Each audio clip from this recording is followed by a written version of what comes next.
बिस्मिल्लाहिर्रहमानिर्रहीम। अस्सलाम वालेकुम। प्रोग्राम मुकाबिल में मेरे और आमिर मतीन साहब की तरफ से आप लोगों को हम खुश आमदेद कहेंगे। शाह महमूद कुरैशी साहब अडयाला जेल से रिहा कर दिए गए। उन्होंने इंसाफ का झंडा उठाए रखने के अज़्म का अदा भी किया, मगर कोई प्रेस कॉन्फ्रेंस नहीं की। खान साहब से मुलाकात भी वो करने जा रहे हैं। अब देखना ये होगा कि कोई जो जादुई प्रेस कॉन्फ्रेंस की शुनेद है वो चंद घंटों के बाद होने जा रही है, इसके ऊपर हम बात करने जा रहे हैं। मगर जब हम अदालत की बात करेंगे तो हमें बज़ाहिर नजर आ रहा है कि हुकूमत और आला अदलिया के दरमियान एक मुकाबला चल रहा है। चीफ जस्टिस ऑफ पाकिस्तान इस पूरी सूरत हाल पर बरस भी पड़े। सवाल यह है कि क्या इस लड़ाई के अंदर पाकिस्तान का आइन कुर्बान होगा, इसके ऊपर हम बात करेंगे। फिर इस वक्त तमाम नजरें पूरे पाकिस्तान की आवाम की नजरें लगी हुई हैं, मरकूज हैं बजट के ऊपर, जिसे कहा जा रहा है कि शायद अवाम दोस्त बजट होगा, मगर एक राय ये भी है कि अशराफिया का बजट पेश होने जा रहा है। सवाल यह है कि हुकूमत की अपनी जेब में कुछ नहीं है, मगर जो रिलीफ की बातें की जा रही हैं वो रिलीफ अवाम को हुकूमत आखिर देगी कहाँ से ये रिलीफ के लिए पैसा आएगा, इसके ऊपर हम बात करेंगे। फिर तवानाई बचत पॉलिसी के ऊपर जो हुकूमत ने एक नया काम किया है दोबारा से कि दुकानें और बाजार रात 8 बजे बंद कर दिए जाएंगे। है ये वैसे बड़ा देसी किस्म का टोटका जिसे माजी में कई दफा आजमाया गया है। क्या ये फायदेमंद भी होता है, सूदमंद साबित होता है, कामयाब रहता है, या फिर फ्लॉप हो जाता है, दोबारा से इसे सामने लाया जाता है, लॉन्च किया जाता है? इसके ऊपर हम बात करने जा रहे हैं। आमिर साहब, कुरैशी साहब रिहा हो गए। मुझे नहीं पता कोई मुमासलत इसके अंदर करनी चाहिए मुझे कि नहीं। उन्होंने कहा कि 1 महीना कैद तन्हाई में रहा, सोचने का मौका मिला। तो मुझे शहरी साहबा याद आ गई। उन्होंने भी कहा कि मैं इतना अरसा जेल में रही, सोचने का बड़ा मुझे मौका मिला और मैंने ये सोचा। कुरैशी साहब ने क्या सोचा? पहले तो जो सोचा कि जो एक मरवजा तरीक़ाकार आजकल आ गया है कि जो ही प्रेस कॉन्फ्रेंस से के लिए आते हैं, बाहर जेल से बाहर आ जाते हैं, तो उसके बाद कुछ न कुछ वो ये इम्कान इस बात का होता है कि वो पार्टी छोड़ देते हैं, उहदा छोड़ देते हैं, ब्रेक ले लेते हैं। तो ये कुरैशी साहब को क्रेडिट जाता है कि उन्होंने कोई ऐसी बात नहीं की। तो काफ़ी ऐसे लोग जो ये उम्मीद लगाए बैठे थे, उनके दिल को चोट पहुँचाने की कोशिश की, मगर उन्होंने उसमें ये जो सोचने का मौका मिला और फिर उस आदमी उन्होंने कहा कि मैंने पार्टी चेयरमैन से बात करूंगा जाके। तो चेयरमैन ही कहना है ना, मैंने कि कासिम के अब्बू कहना है। मैं इसलिए कहता हूँ कि मज़ा खेज है कि मुझे सियासत के ज़माने के लतीफ़े याद आ जाते हैं कि वो क्योंकि ये सिंध के अंदर जो वहाँ पे MRD के मूवमेंट के दौरान जो हालात ख़राब होते थे, तो लोग अखबार में ट्रेन टाइमिंग से अंदाज़ा लगाते थे कितने हालात हैं। तो इन चीज़ों से जो बेवकूफ़ाना खाना तरीके के जो कदगरें लगाई जाती हैं, उससे एक तो हंसी भी आती है, मजाक भी बन जाता है और र्यूमर मॉन्गरिंग ज़्यादा होती है। बहरहाल जी चेयरमैन साहब जो है ना, उनसे मिलेंगे। तो अब ये देखना है कि उसके बाद क्या इससे कुछ लोगों को ये जो है उम्मीद सी हो गई है कि शायद इसके बाद, क्योंकि सबसे इम्पोर्टेंट आदमी इस वक्त पार्टी के अंदर जो है असद उमर भी क्योंकि उहदों से चले गए हैं, फवाद चौधरी मेन जो है वो तकरीबन वो तो इस तरह के इशारे दे रहे हैं जिस तरह वो पार्टी से जा चुके हुए हैं। तो सबसे इम्पोर्टेंट सीनियर वाइस प्रेसिडेंट भी हैं, वैसे भी सीनियर हैं, तो ये मुलाकात सबसे अहम होगी। पर मेरा ख्याल है कि वो जो लतीफ़ा है ना कि जंगल के अंदर शेर जब आता है तो शेर ने ही डिसाइड करना होता है, तो ये चेयरमैन साहब ने नहीं फैसला करना, क्योंकि वो तो तैयार है हर किस्म के लिए। वो कह चुके हैं जी मैं बातचीत के लिए तैयार हूँ, मगर कोई आगे बात करने वाला है नहीं है। तो ये तो दूसरे लोगों का, और वो पहले जो 14 मई तो गुजर गई, जून भी आधा तकरीबन आ गया है, और ये अक्टूबर के इलेक्शन की बातें हो रही थी। अब तो बड़ा तवातर के साथ ये बार बार कहा जा रहा है कि जनाब ये 6 महीने साल आगे भी जा सकता है सिलसिला। सो लिहाजा उनके ये फैसले सिर्फ ये है कि ये मैं नहीं समझता हूँ कि लोग जो ये उम्मीद लगाए बैठे हुए कि इनकी गुफ्तगू की बातें ये मान जाएंगे कि चले ठीक है मैं बैक सीट पे चले जाता हूँ, आप पार्टी संभाले। मेरा नहीं ख्याल है ये पॉसिबल है। जब तक हैं पार्टी PTA वो है, हाँ उनको बैन कर दिया जाए, पार्टी को जो है बैन कर दिया जाए, तो फिर पता नहीं क्या उसकी शक्ल निकलेगी, अदालतों में मामला जाएंगे। तो फ़िलहाल वो नहीं है, मगर उनके लिए मुश्किलात में दिन ब दिन इजाफा होता जा रहा है। पहले उनके पास दहशत गर्दी के, उसके बाद बगावत के, चोरी, बेईमानी, फ्रॉड, नक्शे अमल, सारे मुकदमात हैं। एक नया ऐड हो गया है कि उनके ऊपर ये बंदिया दिया गया है कि उनके ऊपर कत्ल का मुकदमा भी है कि कोयटा में वकील जो थे अब्दुल रज़ाक शर साहब, उनको कत्ल कर दिया गया और मुसल्लह अफराद ने फायरिंग की और उसमें। तो उसके बाद मज़ाक़ेज़ बात यह है कि अता तारड़ साहब ने कहा कि जनाब ये क्योंकि वो आर्टिकल 5 और 6 का सूरी साहब के केस के अंदर उन्होंने केस फाइल किया था, उसके वकील थे, उनका इसका मुकदमा के ख़िलाफ़ दर्ज होगा और मुकम्मल तफ्तीश होगी। मज़ाक़ेज़ बात इसमें यह है कि वहाँ पे बलूचिस्तान बार कौंसिल के जो चेयरमैन हैं राहिब खान वलेदी साहब, उन्होंने कहा है कि जनाब अब्दुल रज़ाक शहर अपने कबीले में दुश्मनी के वाक़यात बताते रहते थे और उनके कत्ल का मुकदमा अभी तक दर्ज नहीं हुआ और इम्तहानात वो हैं। और वहाँ के करीबी थाने के SHO साहब भी ये फरमा रहे हैं कि मकतूल की कबायली दुश्मनी थी और हालिया वाक़यात उसका शख्साना लगते हैं। तफ्तीश अभी हुई नहीं है और वो लाहौर में बैठे हुए हैं या गालिबन इस्लामाबाद में बैठे हुए हैं, इनको इतला आ गई है कि मोहर लगा दी ये कि नहीं ये इस कत्ल के पीछे है। सो ये अब भैंस चोरी का ये मुकदमा रह गया है जो कि नहीं हुआ हुआ।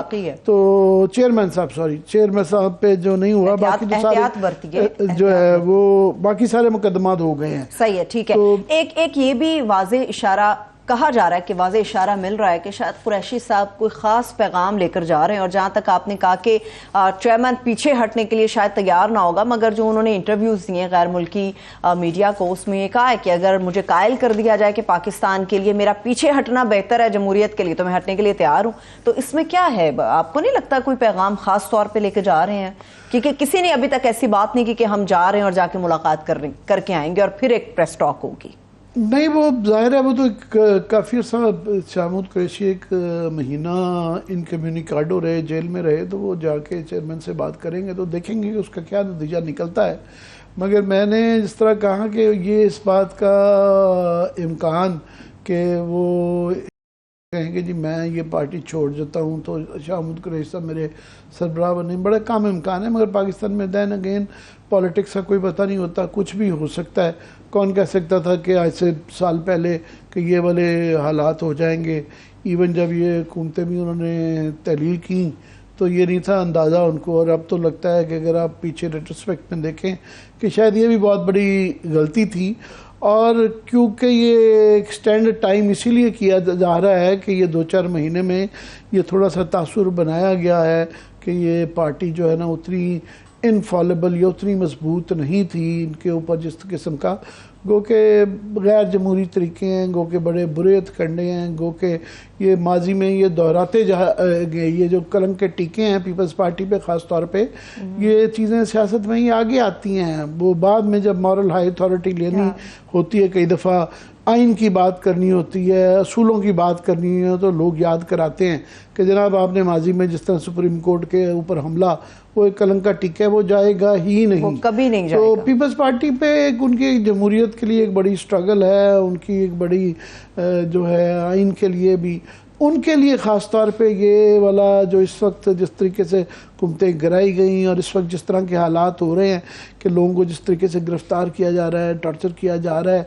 और ये आप ही अभी प्रोग्राम से पहले जिक्र कर रही थी मियाँ असल में इकबाल का, कि वो उनका ये इल्ज़ाम कि उनकी बेटी का जहेज तक उठा के ले गए। 31 मई को शादी थी उनकी बेटी की और उन्होंने पूरा एक नोट तहरीर किया कि किस तरह जहेज का सामान उठा के ले गए और किस तरह से नकदी के हवाले से उन्होंने बातें की। कोई रिश्तेदार नहीं रह गया, कोई बहन भाई कजन दूर दूर के रिश्तेदार भी सबको उठा के ले जाते रहे। बुजुर्ग बाप नहीं छोड़े यहाँ पे। बुजुर्ग बाप देखे ना, मियाँ अजहर साहब 82 साल की उम्र है और जो है अफजल चंद नदीम अफजल चंद के वालिद साहब 85 साल की उम्र है।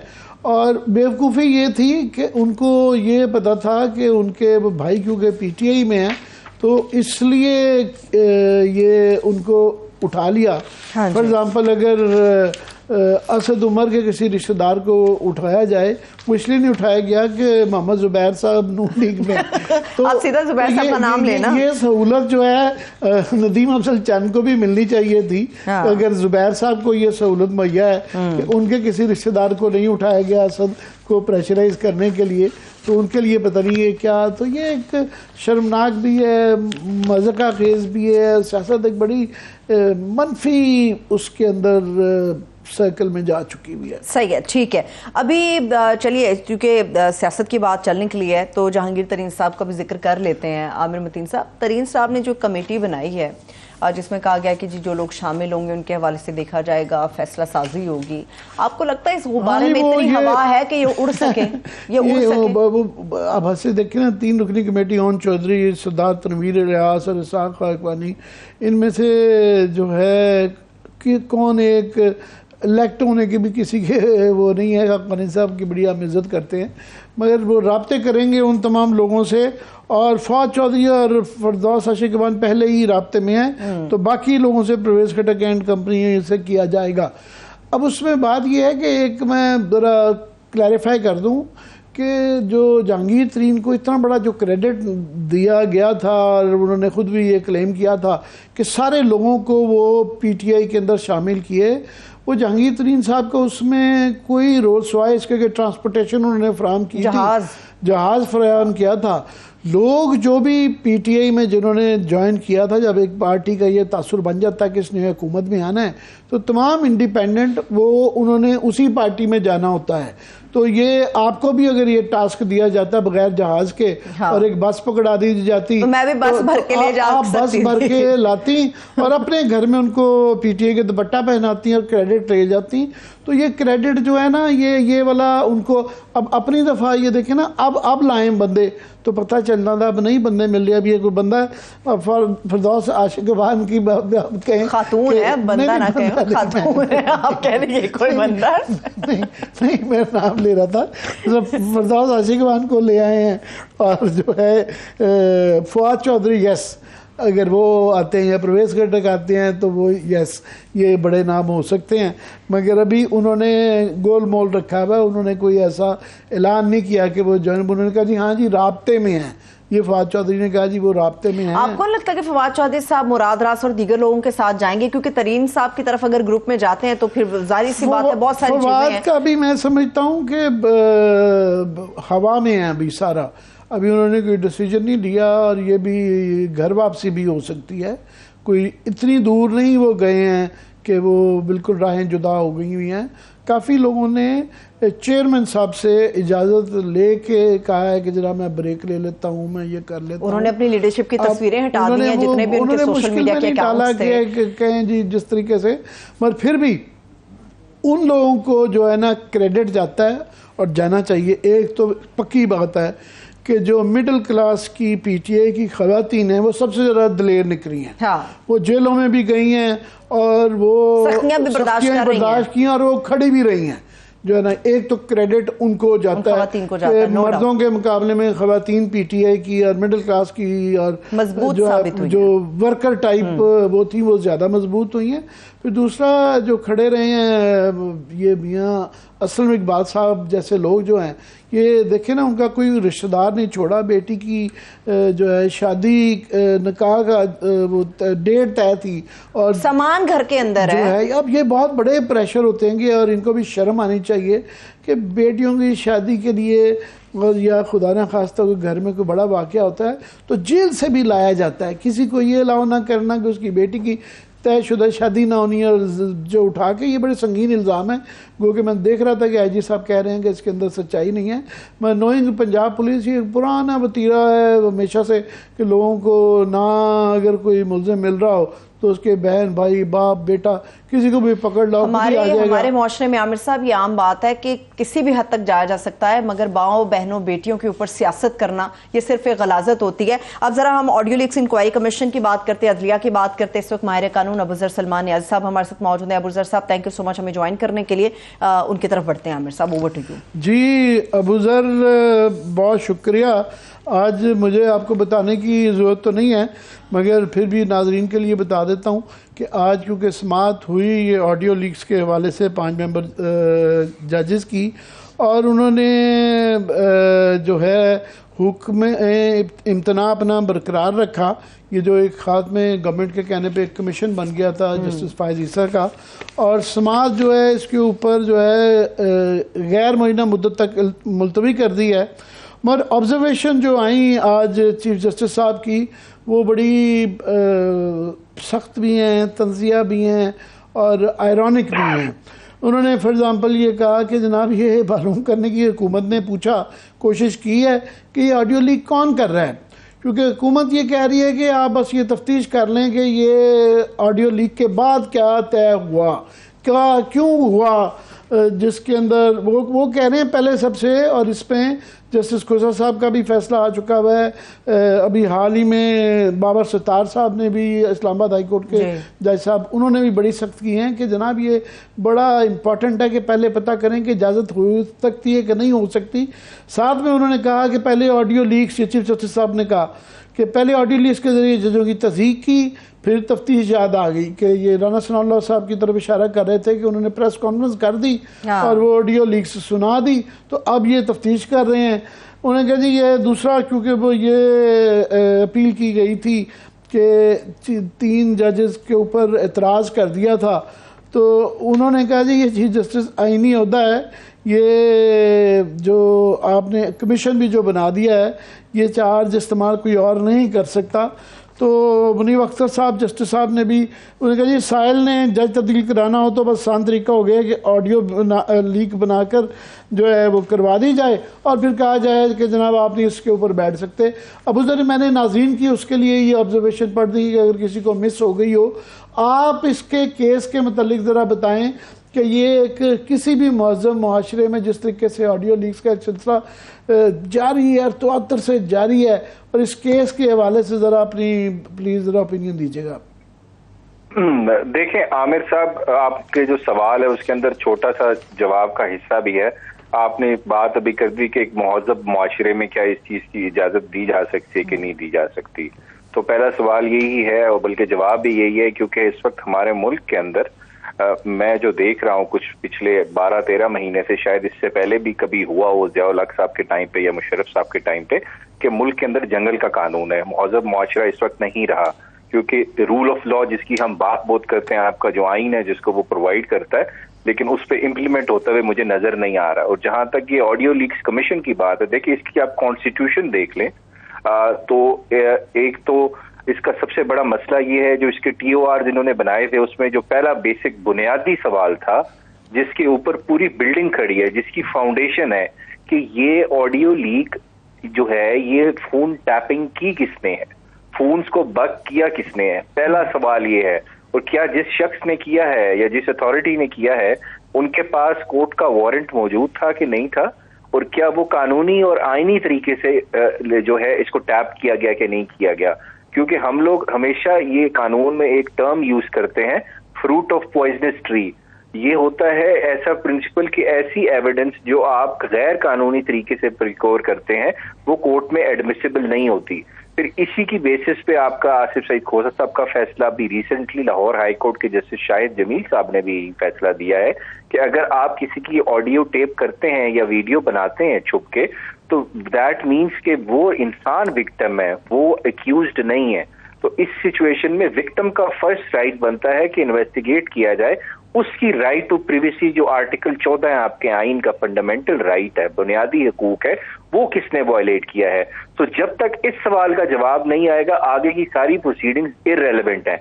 इस वजह से मेरे ख्याल से ये कमीशन बैठ गया। मेरी अपनी रीडिंग ये है, कमीशन को भी पहला सवाल ये पूछना चाहिए था कि आप लोगों ने ये ऑडियो टेप किस अथॉरिटी के तहत किया है जो आप हमें दे रहे हैं। आप हमें कह रहे हैं कि आप डिटर्मिन कर रहे हैं कि इसके अंदर जो बातें हो रही हैं वो सच है कि झूठ है।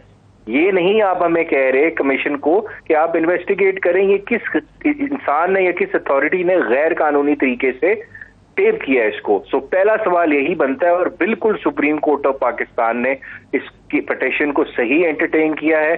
इस पे ये पहला सवाल बाबर सत्तार साहब ने यही फ्रेम किया है एक पिटिशन में, और सुप्रीम कोर्ट को भी यही सवाल फ्रेम करना चाहिए, और मेरे ख्याल से इस पे एक लैंडमार्क किस्म की जजमेंट पास करें और उन लोगों के खिलाफ एक्शन लेना चाहिए जिन लोगों ने फोन टैपिंग की है। अगर ये लाहौर हाई कोर्ट के फैसले में भी लिखा हुआ है, अगर स्टेट फेल होती है फोन टैपिंग करने वाले लोगों को ढूंढने में, तो इसका मतलब है स्टेट खुद कंप्लिसिट है या उसने खुद ये फोन टैपिंग की है, उसकी अपनी एजेंसीज ने या अथॉरिटीज ने की है।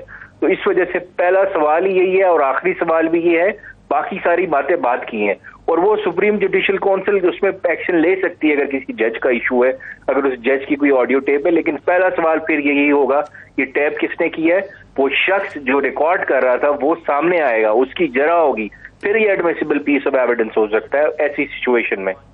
अनलेस एंड अनटिल ये नहीं होता तो ऐसा कुछ नहीं हो सकता, ये बिल्कुल सारा गैर आईनी गैर कानूनी प्रोसेस होगा। कमीशन, वैसे आपने अभी ये कहा कि उनको ये करना चाहिए, मेरा ख्याल है ये भी मफरूज़ा है कि कमीशन फायद साहब बैठ गए हैं तो वो वाला वो फैसला दे देंगे जो कि हुकूमत चाहती है। मेरा ख्याल वो भी शायद यही बात करते, क्वेश्चन करते कि ये किसने किया है, क्यों किया है। मगर यहाँ तो इतराज़ जो था कमीशन का चीफ जस्टिस साहब की मर्ज़ी के बगैर फायद ईसा साहब को लगाने के ऊपर था। जी, ये आपका बड़ा इम्पोर्टेंट क्वेश्चन है।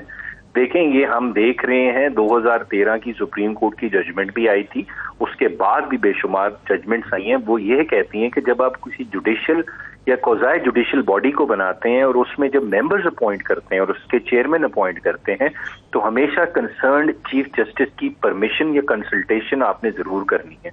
और कंसल्टेशन का वर्ड इसमें मतलब, इसका जो इंटरप्रिटेशन है वो ये है कि वो बाइंडिंग होनी चाहिए।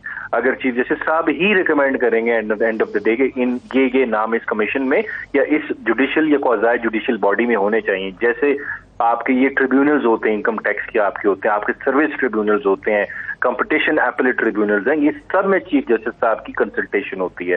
तो आप एक जुडिशियल बॉडी बना रहे हैं जिसने लोगों के राइट्स डिटरमिन करने हैं, जो लोगों के इंटरेस्ट डिटरमिन करने हैं, तो उसके अंदर और आप उन्हीं के ही इंस्टीट्यूशन से लोगों को अपॉइंट कर रहे हैं और उनकी कंसल्टेशन नहीं है, तो मेरे ख्याल से ये सेपरेशन ऑफ पावर प्रिंसिपल है जो 3 स्टेट के इंस्टीट्यूशंस हैं, एग्जीक्यूटिव, पार्लियामेंट और आपका एक जुडिशरी, ये वो प्रिंसिपल भी वॉयलेट हो रहा है कि आप एक जुडिशरी के जो मैंडेट है, जो उसका स्फेयर है, उसके अंदर भी इंटरफेयर कर रहे हैं indirectly by not consulting the chief justice and appointing judges of the higher courts in the commission. So it was a mandatory requirement. ये रीड इन होगी उस कानून के अंदर कि चीफ जस्टिस की कंसल्टेशन बिल्कुल जरूरी है इस चीज के लिए। अबूजर, अभी आपने इस उम्मीद का इजहार किया है कि अदालत जो है बहुत सख्त किस्म का इसका नोटिस लेगी ताकि ये आइंदा किसी की ज़रूरत ना हो कि इस तरह की इलीगल रिकॉर्डिंग करे और उसको फिर पब्लिक करे और उसको किसी को बदनाम करे। मगर आप क्या समझते हैं कि मौजूदा हालात में ऐसा होता हुआ नज़र आ रहा है? मैं नाज़रीन की उसके लिए आप बल्कि ज़्यादा तफसील बता सकते हैं कि इफ्तिखार चौधरी साहब का जो बेनज़ीर भुट्टो के वो केस था, उसमें जब ये रिकॉर्डिंग असाम का इशू आया था तो उन्होंने कहा जी इसकी बुनियाद पे गवर्नमेंट को डिज़ोल्व की जा सकती है, गवर्नमेंट ये इतना सख्त किस्म का है। और अच्छे ज़मानों में तो कोई जज की गाड़ी के पास से आगे क्रॉस नहीं था करता, इतनी दहशत होती थी अदालतों की और इज्जत होती थी जजेस की। अभी तो कोई किसी को परवाह ही नहीं है कि ओपनली चीफ जस्टिस की फैमिली और बाकी जजेस की फैमिली के ऊपर तो ये मगर ये हाल ही में जिस तरह हमने देखा कि 90 दिन के फैसला पे वो इम्प्लीमेंट नहीं हो रहा और अब तो उसका जिक्र ही नहीं आता, तो ये इस तरह के हालात में मुनक़सम अदालत में आप समझते हैं कि इस अदालत में, हालांकि ये शायद कंटेम्प्ट के अच्छे दौर में ज़ुमरे में हो, मगर हर कोई इस तरह की बातें करता है कि दम नहीं नजर आता, इतनी बेबस, लाचार, हेल्पलेस अदालत हमने कभी नहीं देखी। बिल्कुल आमिर साहब, आपका मेरे से तजर्बा भी ज़्यादा है, कोर्ट भी कब से कवर कर रहे हैं। मैंने अपनी जो मेरी प्रैक्टिस की लाइफ है या जब से मैंने होश संभाला है, मैंने इतनी कमजोर सुप्रीम कोर्ट ऑफ पाकिस्तान कभी नहीं देखी। अगर मैं आपको गिनवाना शुरू करूं, हमारे कैबिनेट मेंबर से लेके ये पॉलिटिकल लीडरशिप हमारी सारी, इवन एग्जीक्यूटिव अथॉरिटीज के लोग, एटलीस्ट 40 से 50 दफा कंटेम्प्ट ऑफ कोर्ट हो चुका है अभी तक। उसमें जुडिशियल कंटेम्प्ट भी है जिसमें जजेस को स्कैंडलाइज किया जा रहा है, और क्रिमिनल कंटेम्प्ट है जिसमें कोर्ट के ऑर्डर नहीं माने जा रहे। और अगर नॉर्मल सर्कमस्टांसेस होते जिस तरह हमने देखा है आपकी जुडिशियल हिस्ट्री में, ये सब के सब लोग जो हैं ये कंटेम्प्ट के जुमरे में आके या तो जेल गए होते या डिस्क्वालीफाई हो गए होते।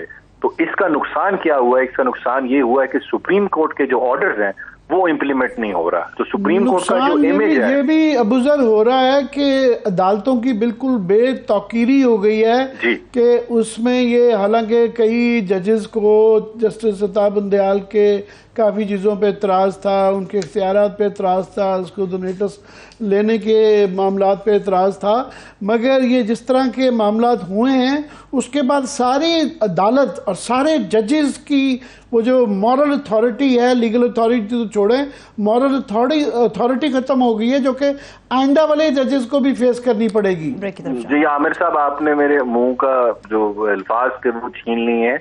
देखिए, उमर ता बंदयाल साहब is retiring after like 50-60 days maximum, या 2 महीने 2.5 महीने हैं। तो इसमें जो सबसे ज्यादा नुकसान होगा वो मेरे ख्याल से आने वाले चीफ जस्टिस साहब को होगा, क्योंकि सुप्रीम कोर्ट की तो मॉरल अथॉरिटी भी इरोड हो चुकी है, लीगल अथॉरिटी तो हमारे सामने है वो इरोड हो चुकी है, लेकिन मॉरल अथॉरिटी भी और जो ट्रस्ट है पब्लिक का कि अपने ऑर्डर्स इंप्लीमेंट करा सकते हैं नहीं करा सकते, वो भी इरोड हो चुकी है। तो इस वजह से बहुत बड़ा चैलेंज होगा आने वाले चीफ जस्टिस साहब के लिए कि क्या वो सुप्रीम कोर्ट की जो साख है जो इस वक्त खराब हो चुकी है उसको बहाल कर सकते हैं कि नहीं कर सकते। और इतनी पोलराइज इस वक्त सुप्रीम कोर्ट है, आइडियोलॉजिकल डिफरेंसेस हैं, पॉलिटिकल डिफरेंसेस है, पर्सनल डिफरेंसेस है, आई डोंट नो, लेकिन प्रॉब्लम एग्जिस्ट करता है। और वो प्रॉब्लम जो है हमारे सुप्रीम कोर्ट को लॉन्ग टर्म में नुकसान देगा। अगर आपने लोगों के बुनियादी हुकूक को अपहोल्ड करना है, रूल ऑफ लॉ को अपहोल्ड करना है, बिल्कुल बात आपने बड़ी जबरदस्त की अबूजर, लेकिन चैलेंजेस कई महाजों पर इन चैलेंजेस का सामना है। अदलिया के अंदर भी कई चैलेंजेस है जिनका सामना है, सियासत के अंदर बहुत सारे चैलेंजेस है, इसी तरह से मुआशरत या हमारी मैशत इकॉनमी के अंदर बहुत सारे चैलेंजेस हैं। जो बजट पेश होने जा रहा है उसके अंदर ये बात की जा रही है कि अवाम को रिलीफ मिलेगा।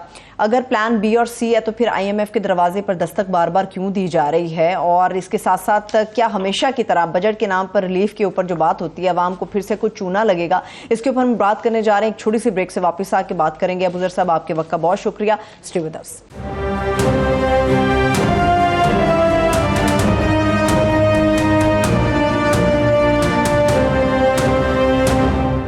ब्रेक के बाद एक बार फिर से खुशामदीद कहेंगे।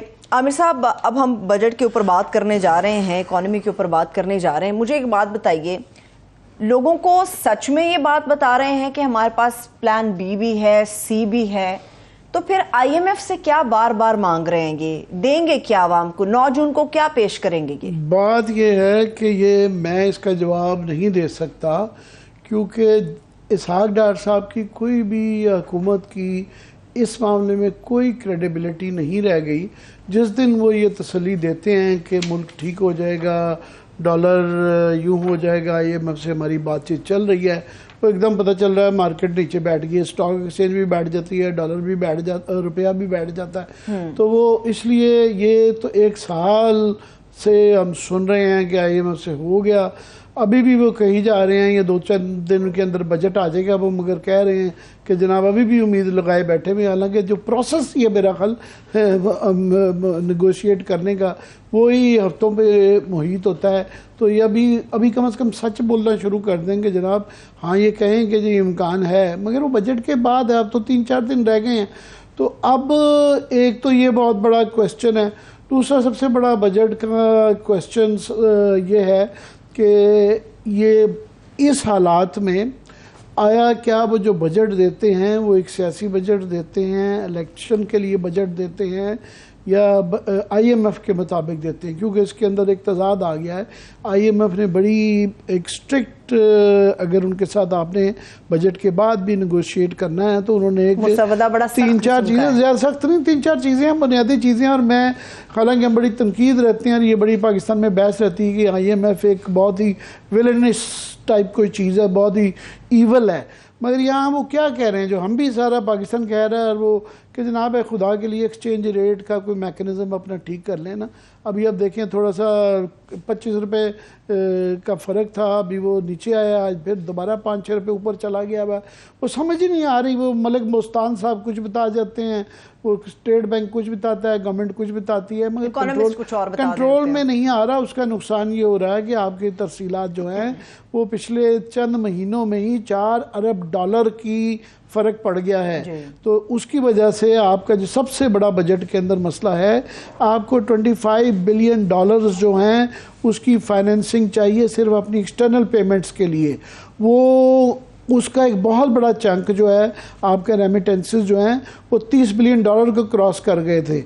अभी वो 22 बिलियन डॉलर के इतलाएँ आ रही हैं कि वहाँ तक चलेंगे। तो ओवरऑल आप देखें अगर मिलाएं उससे तो वो 8 बिलियन डॉलर का फ़र्क है। यहाँ से हम जो कर्ज़े बाकियों से मांगते फिर रहे हैं, ये 1-1 बिलियन 1.5 बिलियन का एक ट्रांश आना है IMF से, बाकियों से मिला के जो है वहाँ पे जो कमी आ रही थी वो 3.5 बिलियन डॉलर की आ रही थी। यहाँ पे 7-8 बिलियन डॉलर का एक इस एक्सचेंज रेट की वजह से, क्योंकि जब ये ज़्यादा फ़र्क पड़ जाता है तो लोग फिर हवाला हुंडी गैर कानूनी तौर पे पैसा देते हैं। क्यों कोई पैसा दे जब 30 रुपए का फ़र्क होता है। तो ये इसका एक ये IMF कहती है जो कि बिल्कुल। दूसरा वो कहते हैं कि जनाब आप सब्सिडीज़ ना दें। सब्सिडीज़ मैं समझता हूँ यहाँ पे ये है कि जो गरीब तबका है टारगेटेड सब्सिडी जिसे कही जाती है, जिस तरह के बेनज़ीर इनकम सपोर्ट प्रोग्राम है, वो बड़ी अच्छी चीज़ है। आप बिल्कुल राशनिंग भी करें, आप वो भी चीज़ें करें। और यहाँ एक प्रॉब्लम रही है कि हमारी जो ज़्यादा सब्सिडीज़ लेके जाते हैं वो हमारा इंडस्ट्री के वो लोग देते हैं जो डिलीवर भी नहीं करते, वो ले जाते हैं। ये कोई 1500 से लेके 2000 अरब रुपए तक की सब्सिडीज जो है ना, ये तवत्तर के साथ कई सालों से ले जाते हैं और वो रेंट सीकर्स हैं। फॉर एग्ज़ाम्पल टेक्सटाइल हमारा सबसे बड़ा एक्सपोर्ट सेक्टर है, उसके अंदर ये एप्टमा की लॉबी ज़्यादा स्ट्रांग होती है। वो जो कपड़े बनाने वाले अपैरल वाले हैं वो रोते रहते हैं कि जनाब हमें तो कुछ मिला ही नहीं है। असल में वैल्यू एडिड जो वो जो हमारी एक्सपोर्ट्स हैं उनके पास जाना ही है। सो किस तरीके से देना है, किसको देना है, उसकी तरजीहात क्या होनी चाहिए, वो चीज़ें अब थोड़ा सिंपली इसके ऊपर दूसरा वो बजट के ऊपर वो कह रहे हैं, उनकी नज़र सीधी सी है कि हम देखेंगे कि बजट को आप किस तरीके से हमारे मुताबिक बनाते हैं। नहीं, क्योंकि अगर नहीं बनाएंगे, ये एक बहुत बड़ा इनका एक इम्तिहान है, तो अगर उनके मुताबिक नहीं बनाएंगे तो ये भूल जाएं नेगोशिएशंस विद IMF वो नहीं, ना सिर्फ ये कर पाएंगे ना अगले कर पाएंगे, जिसकी वजह से एक सीरियस डिफॉल्ट का अगर नहीं भी हुआ, वर्चुअल डिफॉल्ट तो हो चुका है, तो वो फिर बहुत ज़्यादा उसका इम्कान बढ़ जाता है। ये तो हमें याद रखना चाहिए। मगर इन्होंने ये डिपेंड करता है कि इनको ये खुद नहीं पता कि इलेक्शन इन्होंने करवाना है नहीं करवाना। तो वो ये भी एक इंडिकेटर होगा कि अगर ये सियासी बजट देते हैं टोटली लोगों को खुश करने के लिए, तो उसमें फिर ये होगा कि शायद उनकी इलेक्शन की उम्मीद है, वरना जो भी आएगा वो देखता रहेगा। ये एक दूसरा एक है कि क्लियरली नजर आ रहा है कि फिगर्स में पढ़ देता हूँ। मैं आती हूँ इस तरफ भी, मैं इस तरफ आती हूँ, लेकिन मुझे इंट्रोड्यूस कराने दे, मैं आपकी तरफ भी आती हूँ। इस वक्त माहिर मुआशियात हैं, मैं कहूँगी कि इकोनॉमी के जितने भी आशारी हैं उन पर बड़ी गहरी नजर रखते हैं। डॉक्टर नदीमुल हक साहब ने हमें ज्वाइन किया। डॉक्टर साहब आपके वक्त के लिए शुक्रिया। एकदम डॉक्टर साहब बहुत अच्छा हुआ कि आ गए। डॉक्टर साहब ये मैं तो ओवरऑल बजट तो की तफसील वो आपके पास भी फिगर्स हैं, वो नीचे टिकर्स में भी चल रहे हैं कि कितना हुजम होगा। उसके अंदर जो खतरनाक वो चीज़ है सबसे ज़्यादा तो यह है कि कर्ज़ों का जो है ना वो 34% जो है ना कर्ज़े बढ़ गए हैं। और मैं नहीं आपसे ये फिगर्स पे नहीं करना चाह रहा, मैं ओवरऑल बजट का फ़लसफ़े के ऊपर बढ़ता हूँ, क्योंकि आप इकोनॉमिस्ट हैं, माहिर मुआशियात हैं। हमारा सबसे बड़ा है कि रहा कि 90% जो हमारे फाइनेंस मिनिस्टर रहे हैं वो अकाउंटेंट रहे हैं या वो बैंकर रहे हैं। शौकत अजीज से लेके जो है हफीज़ शेख से लेके तरीन साहब से लेके डार साहब से लेके सारे हैं। जो चंद मैं समझता हूँ कि महबूबुल हक साहब का फॉर एग्जांपल एक इम्पैक्ट आया था इंडिया में, मनमोहन सिंह ने फ़र्क डाला था। तो आप इसकी ओवरऑल के हमारी जो ये जो जेरी मैंडरिंग होती है इधर के बजट बैलेंस शीट को छोड़ के बजट के फ़लसफ़े पे कि हमारी मौजूदा सूरत हाल में हमें क्या बजट किस किस्म के किन चीज़ों को मलूज़े खातर फैक्टर्स को रखना चाहिए। शॉर्ट टर्म देखिए जी, बजट आपका जो है वो तो बंधा हुआ है। आपके एक्सपेंडिचर्स सारे बंधे हुए। आपकी एक्सपेंडिचर्स में आपकी डेट सर्विसिंग है, आपकी क्या कहते हैं फौज का एक्सपेंडिचर है, आपकी तनख्वाहें हैं, ये सब बंधे हुए हैं। इनके ऊपर कुछ चेंज नहीं हो सकता। या तो आप मुझे बताएं कि आप सरकारी अफसर कोई फायर कर सकते हैं, आप फायर भी नहीं कर सकते। तो फिर आपके बजट के एक्सपेंडिचर तो बंधे हुए हैं, उनको आप शॉर्ट टर्म लॉन्ग टर्म का भी नहीं चेंज कर सकते unless you willing to change your laws. Law ये है कि सरकारी अफसरों को अगर आपने रखी जाना है, पॉलिटिशियन उनको रखी जाएंगे और आपने उनके पैसे देने हैं, तो ये तो फिर मेरा ख्याल है निजाम चल भी नहीं सकता। बाकी आपको बस क्या है, बाकी तो थोड़ी बहुत चीजें हैं जो कि आपको ठीक करनी है। फिर हर अफसर को आपने ना सिर्फ तनख्वाह देनी है, उसको घर भी देना है, उसको गाड़ी भी देनी है, तो वही आप खर्चे बंधे हुए हैं। तो अपने खर्चे इतने बंधे हुए हैं कि आप कभी ना कभी तो आपको डिबेट करनी चाहिए। मैं हैरान होता हूँ मीडिया पे भी, मीडिया ये डिबेट रोज करता है बजट के ऊपर, ये बात नहीं करता सरकारी अफसरों की तनख्वाहें जो हैं वो बजट को खा रही हैं। फौज का खर्चा है वो तो देना ही है आपने, तो फौज तो आपने रखनी है, बाकी डेट सर्विसिंग भी आपने देनी है। तो फिर एक चीज रह गई है आपका पब्लिक सेक्टर डेवलपमेंट प्रोग्राम। अब पब्लिक सेक्टर डेवलपमेंट प्रोग्राम आप सड़कें क्यों बनाते हैं? फिर बंद कर दें सड़कें बनानी। मैं कह रहा हूँ अगले 10 साल के लिए पब्लिक सेक्टर डेवलपमेंट प्रोग्राम को फ्रीज कर दें कि हम नहीं लगाएंगे पब्लिक सेक्टर डेवलपमेंट प्रोग्राम। कुछ तो हम करने को तैयार हो, अगर कुछ करने को नहीं तैयार तो फिर बजट क्या बेचारा करें। डॉक्टर साहब, आपका बहुत ज़्यादा इसरार हमेशा रहा है कि हमें जो है एडमिनिस्ट्रेटिव रिफॉर्म्स करने चाहिए, जिसका एक बहुत बड़ा हिस्सा जो अभी जिस तरह आप फरमा रहे थे कि दुनिया भर में ये इशू रहता है कि गवर्नमेंट का खर्चा, सरकार का खर्चा कम किया जाए, उसका साइज़ छोटा किया जाए।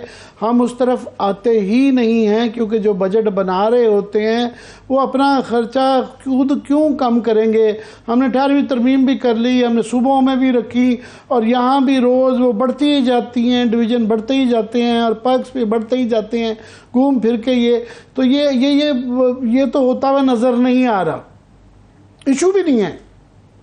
देखिए जी, हम सीरियसली लेते ही, हम बजट के ऊपर मीडिया भी इस शोर में आ जाता है, कुछ बात करो कुछ सीरियस बात नहीं सुनते। देखिए, हमारे बजट के एक्सपेंडिचर बंधे हुए हैं। हमने जितने इदारे बनाए हुए हैं, आप मुझे बताइए खुदा के वास्ते, आपके पॉवर्टी रिडक्शन BISP के अलावा को 50 और इदारे, आपके हर जगह हाउसिंग एंड वर्क्स के 3-4 इदारे, 5 इदारे, ट्रेड के आपके इदारे इतने ज्यादा है। इशरत साहब ने जो रिपोर्ट की थी उसमें भी लिखा हुआ था 2005 में, और फिर 2019 में दोबारा लिखा उसने कि भाई 500 इदारे बंद करने, आप एक इदारा भी नहीं बंद करते। ठीक है, उसके अलावा आपके हर MNA को आपने पैसे देने के वो पैसे खर्चे, तो फिर ये पैसे कहीं से तो आने ना। या तो फिर हम सब मान रहे हैं कि हमने टैक्स देना है, MNA साहब जितनी मर्जी सड़कें बनाए, जितनी मर्जी नालियां बनाए, बिल्कुल ठीक है। अगर आप ये भी नहीं अपना क्या कहते हैं समझौता करना चाहते तो कोई समझौता, बजट तो समझौतों पे बनता है। हमारे समझौते क्या है? क्या हमारे समझौते ये हैं कि हमने सरकारी अफसरों को पेंशन रिफॉर्म भी नहीं करना, हमने उनको तनख्वाहें भी देनी है, उनको घर भी देने हैं, उनको गाड़ी भी देनी है। वो PI तबाह कर लें तो कोई बात नहीं, हमने PI के खर्चे भी देने हैं। वो स्टील मिल तबाह कर दें, कोई बात नहीं, हमने वो भी खर्चे देने हैं। रेलवे भी तबाह करने, कोई नहीं खर्चे देने हैं। तो फिर मेरा मतलब, तो फिर तो ठीक है, खर्चे दें चुप करके। फिर दुनिया से जो कर्जे मांगते फिर दुनिया बेवकूफ तो नहीं, दुनिया भी कहती है भाई आपको खर्चे हम क्यों दें, क्यों हमको बार बार कर्जे दें, क्योंकि आप तो सीरियसली कुछ लेते ही नहीं। तो मेरी गुजारिश ये है कि सीरियसली लें कि हमारे बजट है क्या। हम बार बार टैक्स लगाते हैं, टैक्स लगा दो भाई, टैक्स हम लगाते हैं तो वो FBR तो कलेक्ट भी नहीं करती। एग्रीकल्चर इनकम टैक्स कितने साल से बात हो रही है, भाई लगाते हैं, आप खत्म करें बात। ठीक है, GST की बात हो रही है, वैट लगा दें, खत्म करें ना बात, अब कर दें ना। अच्छा, हम करना भी कुछ नहीं चाहते, सिर्फ शोर डाला था बजट पे। तो आमिर साहब देखिए, मातम बड़ी अच्छी चीज है, पर इकोनॉमी मातम से नहीं चलती। सही फरमा रहे हैं आप कि ये डोनर्स भी ये कहते हैं जी अब पैसे हमारे पास मांगने आ जाते हैं, और अगर आप इतने फ़कीर हैं और इतने फाकाकश हैं तो आपके अपने ख़र्चों से तो नहीं लगता। बड़ी बड़ी गाड़ियाँ, बड़े बड़े दफातर एक बड़ा वैलिड पॉइंट होता है। पर दूसरी आपने बात की कि डेवलपमेंट भी, उसके ऊपर भी एक इशू रहता है कि हमारे यहाँ ये बहस बहुत कम होती है कि हम बड़े प्रोजेक्ट्स में, ये जो है ना वो जो इकोनॉमिक हिटमैन की वो सारी बातें जो होती हैं कि जी जो इकॉनमीज बिठानी होती थी, उनको कहते बड़े बड़ी सड़कें और बड़े बड़े ब्रिजेस और बड़ी बड़ी श्रीलंका का भी जिस तरह एयरपोर्ट का मसला हुआ वो बनाने की तरफ होता है। जो आप एक तो वो कहते हैं कि जनाब अपना डेवलपमेंट ठीक है, होनी चाहिए डेवलपमेंट, मगर वो कहते हैं कि जब आपकी औकात ही नहीं है तो आप क्यों ये डेवलपमेंट। दूसरा, डेवलपमेंट के अंदर मैन्युफैक्चरिंग प्रोडक्टिव किस्म की डेवलपमेंट जहाँ से रेवेन्यू आए या एक्सपोर्ट्स बढ़े की बजाय सिर्फ ये बड़े बड़े पुल और बड़ी बड़ी सड़कों के ऊपर रहता है जिनका लीड के अलावा गाड़ियों के अलावा कोई और चीज़ नहीं चलती। इस पे आप क्या कहेंगे एज एन इकोनॉमिस्ट? बिल्कुल आप ठीक कह रहे हैं। आप इस्लामाबाद में इस वक्त 4 फ्लाईओवर बना रहे हैं। अगर आपके पास पैसे नहीं है तो भाई 4 फ्लाईओवर क्यों बना रहे हैं? क्या लैंड क्रूज के लिए बना रहे हैं? किस लिए बना रहे हैं? लाहौर में 4-5 फ्लाईओवर क्यों बन रहे? देखिए बात बड़ी सिंपल है, हमें सोचना है डेवलपमेंट एक्सपेंडिचर हमने करना क्या है, किस तरह करना है। सड़कें अब धड़ाधड़ बनाते जा रहे हैं। यूनिवर्सिटी अब 250 यूनिवर्सिटीज हो गई है जिसके अंदर प्रोफेसर नहीं है, अब 50 और बनाना चाह रहे हैं। क्यों? तो डेवलपमेंट एक्सपेंडिचर में थोड़ा सोचना चाहिए, हम किस लिए बना रहे हैं, क्यों बना रहे हैं। आपके पास 150 ट्रेनिंग अकेडमी इस्लामाबाद में भी क्यों है? 122 रेगुलेटरी अथॉरिटी में भाई क्यों है? कोई सोचे ना, कोई इस बात पे बात करे। हम इस बात पे बात ही नहीं करना चाहते। इस्लामाबाद में आपके पास कोई 85 एकड़ पे सिर्फ G6 में घर है ब्यूरोक्रेट पे, क्यों है? उसके सामने जीआर लाहौर में एक जीआर नहीं 7 जीआर है, उनके अंदर लाहौर में तकरीबन 4-5 हज़ार कनाल जमीन पड़ी हुई है, लाहौर की बेस्ट। ठीक है डॉक्टर साहब, मेरे पास वक्त नहीं है, बहुत शुक्रिया। मुझे क्लोजिंग की तरफ जाना होगा। डॉक्टर साहब, डॉक्टर नदीमुल हक साहब हमारे साथ मौजूद थे। आपके वक्त के लिए बेहद शुक्रिया। IMF की शराइत है, आवाम का रिलीफ का तवाज़ुन है, बरकरार रखना बड़ा मुश्किल होगा। जाते जाते एक आखिरी सवाल है, अभी से चंद लम्हात पहले आसिफ अली जरदारी साहब की स्टेटमेंट आई है। आमिर साहब सिर्फ 30 सेकेंड है, वो ये कह रहे हैं इलेक्शन तब होंगे जब मैं कराऊंगा। तो फिर आगे तो हम देख रहे थे कि अल्लाह मियाँ ही कराएगा, तो अब ये आसिफ जरदारी साहब ने कह दिया कि मैं कराऊंगा। हाँ। तो फिर ये चीफ जस्टिस और अदालतों को छुट्टी पे चले जाना चाहिए। ये इस तरह मजाक नहीं बनाना चाहिए उसमें, क्योंकि 90 दिन के इलेक्शन का मुकदमे का जिक्र ही नहीं कर रहे हम। वो गैर महीना मुद्दत तक वो मुलतवी हो चुका है। तो फिर आसिफ जरदारी आपको लगता है सियासतदानों के घर की लौंडी बन गया? वो फिर एक वही कराएंगे, वो सही कह रहे हैं। बहुत शुक्रिया, बहुत शुक्रिया। मुझे इजाजत दीजिए, अपना ख्याल रखिए, खुदा हाफिज।